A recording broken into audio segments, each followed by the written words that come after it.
사도신경으로 우리의 신앙을 고백하며 새벽 예배 하나님께 올려드리겠습니다.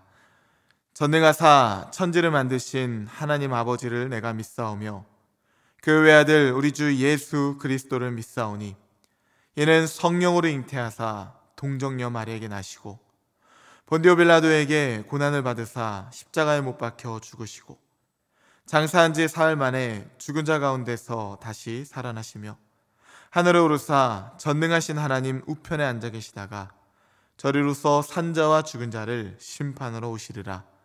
성령을 믿사오며 거룩한 공예와 성도가 서로 교통하는 것과 죄를 사해 주시는 것과 몸이 다시 사는 것과 영원히 사는 것을 믿사옵나이다. 아멘.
이 시간 우리에게 주시는 하나님 말씀은 룻기 2장 14절부터 23절까지의 말씀입니다.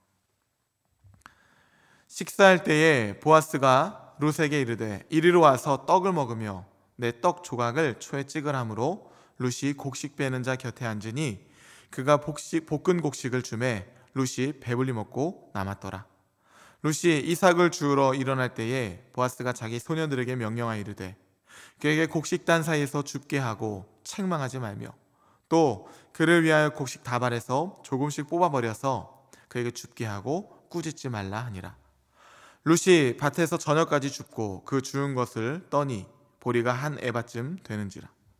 그것을 가지고 성읍에 들어가서 시어머니에게 그 주운 것을 보이고 그가 배불리 먹고 남긴 것을 내어 시어머니에게 드리매 시어머니가 그에게 이르되 오늘 어디서 주었느냐 어디서 일을 하였느냐 너를 돌본 자에게 복이 있기를 원하노라 하니 룻이 누구에게서 일했는지를 시어머니에게 알게 하여 이르되 오늘 일하게 한 사람의 이름은 보아스니이다 하는지라.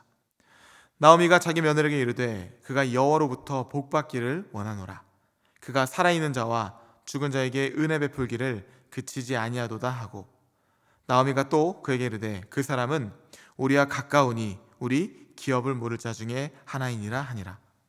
모압 여인 룻이 이르되 그가 내게 또 이르기를 내 추수를 다 마치기까지 너는 내 소년들에게 가까이 있으라 하더이다 하니, 나오미가 며느리 룻에게 이르되 내 딸아 너는 그의 소녀들과 함께 나가고 다른 밭에서 사람을 만나지 아니하는 것이 좋으니라 하는지라. 이에 룻이 보아스의 소녀들에게 가까이 있어서 보리추수와 밀추수를 마치기까지 이삭을 주우며 그의 시어머니와 함께 거주하니라. 아멘. 함께 기도하겠습니다. 사랑의 주님, 매일같이 우리를 돌보시고 일상의 은혜로 인도하여 주시니 감사합니다. 오늘도 우리에게 생명 주시고 영육간의 건강함을 주셔서 저희가 이렇게 감사함으로 하나님 앞에 서 있습니다. 하나님, 오늘 주시는 말씀을 통해 저희 마음과 생각을 조명하여 주시고 성령의 감동을 따라 살아가는 삶이 될 수 있도록 인도하여 주시옵소서. 특별히 주님, 우리 한사람교회 모든 성도들의 가정을 지켜주시옵소서. 상처와 분열로 얼룩진 이 시대 속에서 이 세대를 본받지 말고 오직 마음을 새롭게 함으로 변화를 받아 하나님의 선하시고 기뻐하시고 온전하신 뜻이 무엇인지를 분별할 줄 아는 모든 가정들이 될 수 있도록 우리 하나님께서 붙잡아 주시옵소서. 예수님의 이름으로 기도하옵나이다. 아멘. 할렐루야.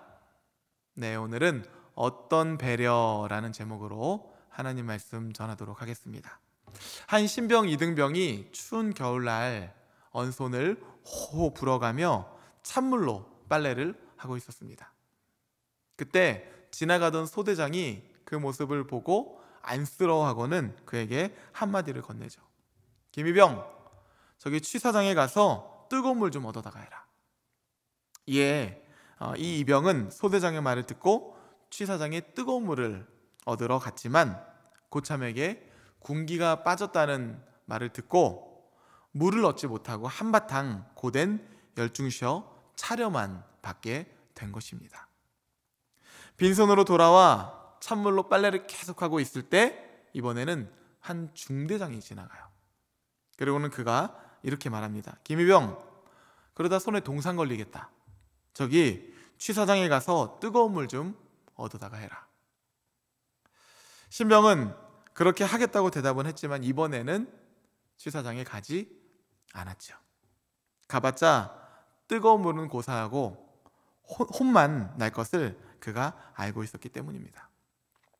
그렇게 계속 빨래를 하고 있는데 이번에는 중년의 인사계 부사관이 그 곁을 지나다가 찬물로 빨래를 하고 있는 이 이병의 모습을 보고 걸음을 멈춥니다.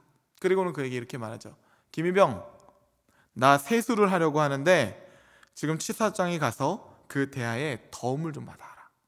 이에 이 이병은 취사병들에게 가서 상황을 보고하고 그러자 그들은 금방 뜨거운 물을 이 이병에게 주게 되죠.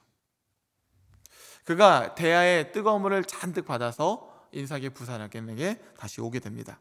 그러자 그가 이렇게 얘기합니다. 김이병, 그 물로 언손을 녹여가면서 좀 해라. 양이 충분하진 않겠지만 동상은 피할 수 있을 거야. 소대장과 중대장 그리고 인사계 등 이 세 명의 상급자가 모두 부하를 배려하는 마음은 있었지만 상대방의 입장에서 상황을 파악하고 정말로 이 부하에게 도움을 준 사람은 인사계 부사관 단 한 명뿐이었죠. 나의 관점에서 일방적인 태도로 상대를 배려한 걸로 생각하고 상대방에게 도움을 줬다고 혼자 착각하고 있는 어리석음을 범하고 있지는 않은지 우리도 우리 삶을 한번 되돌아봐야 하는 것이죠. 배고픈 소에게 고기를 주거나 배고픈 사자에게 풀을 준다는 것은 배려가 아니라 그런 것은 단지 나의 입장에서 내 만족감으로 하는 허상의 배려일 수 있기 때문입니다. 반면 오늘 본문에 등장하는 보아스의 배려는 참 지혜롭고 사려가 깊습니다. 그는 엘리멜렉의 일가로서 재력이 있는 사람이었는데요. 자신의 밭 모퉁이에 떨어진 이삭을 주러 온 룻의 사연을 듣게 되고는 정말 그에게 선한 온정을 베풉니다. 예상치 못한 과한 도움을 받게 되니 룻이 그 연유를 묻게 되죠. 그러자 보아스가 대답을 합니다. 제가 세 번역으로 11절과 12절을 읽어보겠습니다. 보아스가 룻에게 대답하였다. 남편을 잃은 뒤에 댁이 시어머니에게 어떻게 하였는지를 자세히 들어서 다 알고 있소. 댁은 친정아버지와 어머니를 떠나고 태어난 땅을 떠나서 엊그제까지만 해도 알지 못하던 다른 백성에게로 오지 않았소? 댁이 한 일은 주님께서 갚아주실 것이오. 이제 댁이 주 이스라엘의 하나님의 날개 밑으로 보호를 받으러 왔으니 그분께서 댁에게 넉넉히 갚아주실 것이오. 시어머니를 향한 룻의 효심을 그가 귀히 여겼던 것이죠. 뿐만 아니라 룻이 우연히 가게 되었던 이 밭의 주인 보아스는 룻의 시어머니, 즉 나오미의 친족이기도 했습니다. 그는 소문을 통해 룻이 나오미의 며느리이고 어떤 상황인지도 이미 잘 알고 있었던 것이죠. 이스라엘에는 고엘 제도가 있었습니다.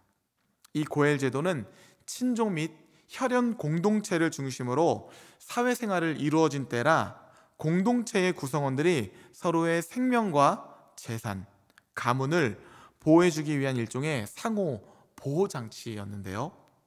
예를 들면 가난한 형제가 빚 때문에 종으로 팔려가게 되었을 경우 가까운 친척이 그 빚을 갚아줌으로써 그를 종의 굴레에서 해방시켜줘야 할 의무가 있었습니다.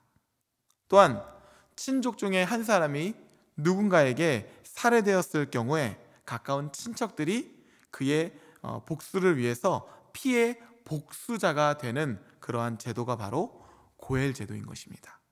이렇듯 고엘 제도는 친족 및 혈연 공동체를 중심으로 이 가문을 중심으로 서로가 서로를 지켜주는 상호 보호 장치인 것이에요. 그런 의미에서 보아스는 나오미의 며느리이며 효심이 깊은 룻을 도와주지 않을 이유가 없었던 것이죠. 그녀에게 이렇게 말하지 않습니까? 이제 댁이 주 이스라엘의 하나님 날개 밑으로 보호를 받으러 왔으니 그분께서 댁에게 넉넉히 갚아 주실 것이요. 고엘 제도는 이스라엘을 향한 하나님의 명령이었습니다. 그래서 보아스는 하나님의 말씀을 따라 그녀에게 선한 은혜를 거저 베푼 것이죠. 지금 룻은 보아스의 밭에 이삭 줍기를 하러 온 상황이에요. 이삭 줍기에 관하여는 레위기 19장 말씀에 잘 기록이 되어 있는데요. 그것은 생계가 어려운 사람에게 하나님께서 허락하신 생존의 권리였습니다. 레위기 19장 9절 10절 말씀. 너희가 너희의 땅에서 곡식을 거둘 때에 너는 밭 모퉁이까지 다 거두지 말고 내 떨어진 이삭도 줍지 말며 내 포도원의 열매를 다 따지 말며 내 포도원에 떨어진 열매도 줍지 말고 가난한 사람과 거류민을 위하여 버려두라. 나는 너희의 하나님 여호와이니라. 이스라엘 백성들이 자신의 땅에서 곡식을 거두는데 그 곡식들이 다 너희들 것이 아니라는 것이에요. 자신의 포도원에서 열매를 거두는데 그 열매들이 다 너희들 것이 아니라는 것이에요. 밭 모퉁이에 있는 것은 거두지 말고 떨어진 이삭이 있다면 그것을 줍지 말고 포도원에 떨어진 열매가 있다면 그것도 줍지 말고 내버려 두라는 것이에요. 왜요? 그것은 하나님께서 가난한 사람과 거류민과 같은 생계가 어려운 사람을 위해서 예비해 두신 몫이기 때문이에요. 아니 하나님, 왜 제 걸 가지고 하나님 마음대로 하세요? 이스라엘 백성, 너희가 가나안 땅, 이 젖과 꿀이 흐르는 약속의 땅을 어떻게 취하게 되었냐? 하나님께서 반문하고 계시는 거죠. 너희의 밭, 너희의 열매, 그 모든 것 너희의 수고로 얻은 것이 아니다 라는 것입니다. 하나님의 전적인 은혜의 선물로 말미암은 것이다 라고 그들에게 대답해 주고 계신 거예요. 이렇듯 하나님의 은혜를 기억하고 하나님의 구원을 기억하는 백성이라면 내 것을 모두 다 내 것이라고 주장하지 않게 된다는 것입니다. 우리도 우리 삶 가운데 내 거, 내 거, 내 거, 다 내 거, 내 거니까 내 거 이렇게 주장하며 인색하게 살아간다면 어쩌면 우리는 하나님의 놀라운 은혜와 예수 그리스도의 십자가의 보혈의 공로를 새까맣게 잊고 살아가는 것이 아닐까 스스로에게 자문해 봐야 하는 것이죠. 보아스는 이삭 죽기를 하러 온 룻을 돕는데 정말 진심인 편이에요. 그리고 지혜롭게 선하게 그녀를 돕습니다. 자신의 일꾼들에게 이렇게 일러둡니다. 저 여인이 이삭을 주울 때는 귀퉁이에서뿐 아니라 곡식 단 사이에서도 주울 수 있도록 자연스럽게 도와주시오. 그리고 어떤 일이 있더라도 저 여인을 괴롭히지 말게나. 또 이렇게도 말합니다. 그녀가 이삭을 주울 때에 자네들은 단에서 조금씩 이삭을 뽑아 흘려서 그 여인이 줍도록 해주게. 보아스의 이러한 당부는 하나님의 뜻을 잘 반영한 하나님의 마음이었습니다. 우리는 종종 어려운 사람을 도울 때 자신의 우월감을 드러내며 도움받는 사람들을 생각하지 못하는 경우를 종종 겪게 되죠. 하지만 약자를 돕는다는 것은 하나님 말씀에 순종하는 신앙의 문제이며 내 것이 아니라 하나님의 것을 흘려보내는 하나님 백성의 의무라는 것이에요. 이렇듯 보아스가 룻에게 은혜를 선하게 진심으로 베풀 수 있었던 이유는 그가 여호와를 경외하는 자로 하나님을 넘치게, 하나님을 정말 흘러 넘치게 아는 자였기 때문입니다. 그리고 자신이 어떤 은혜를 받고 살아가는 하나님 백성이라는 걸 그는 잘 알았던 것이죠. 그렇게 하나님은 보아스를 통해서 하나님의 날개 안으로 들어온 룻에게 하나님의 전적인 은혜를 베풀고 있는 것입니다. 사랑하는 성도 여러분, 오늘 우리도 이 말씀에 비춰서 우리의 모습을 봐야 할 것입니다. 여러분은 하나님 사랑, 이웃 사랑을 어떠한 모습으로 살아가고 계십니까? 그저 제가 설교 초반에 언급했던 소대장과 이 중대장의 모습처럼 자신의 관점에서 일방적인 태도로 상대에게 도움을 줬다고 혼자 착각하며 그렇게 살아가고 있지는 않습니까? 내가 이렇게 배려를 많이 하는데, 내가 이렇게 많이 도와줬는데 어떻게 감히, 어떻게 나한테 이럴 수가 있어? 자신의 입장에서 단지 자신의 만족함으로 베푸는 사랑과 배려는 허상이라는 것이죠.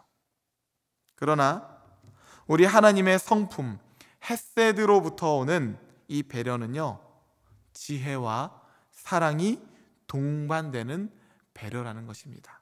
이 보아스의 모습처럼 말이죠.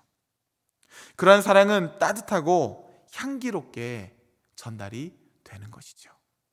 바라기는 보아스가 그랬던 것처럼 예수님의 성품이 나의 성품이 되어서 우리 또한 하나님의 아름다운 사랑을 정말 입체적으로 살아가는 하나님 나라의 백성들이 되시기를 주님의 이름으로 소망합니다. 주기도문 하시겠습니다. 하늘에 계신 우리 아버지여, 이름이 거룩히 여김을 받으시오며 나라가 임하시오며 뜻이 하늘에서 이루어진 것 같이 땅에서도 이루어지이다. 오늘 우리에게 일용할 양식을 주시옵고 우리가 우리에게 죄 지은 자를 사하여 준 것 같이 우리 죄를 사하여 주시옵고 우리를 시험에 들게 하지 마시옵고 다만 악에서 구하시옵소서. 나라와 권세와 영광이 아버지께 영원히 있사옵나이다. 아멘.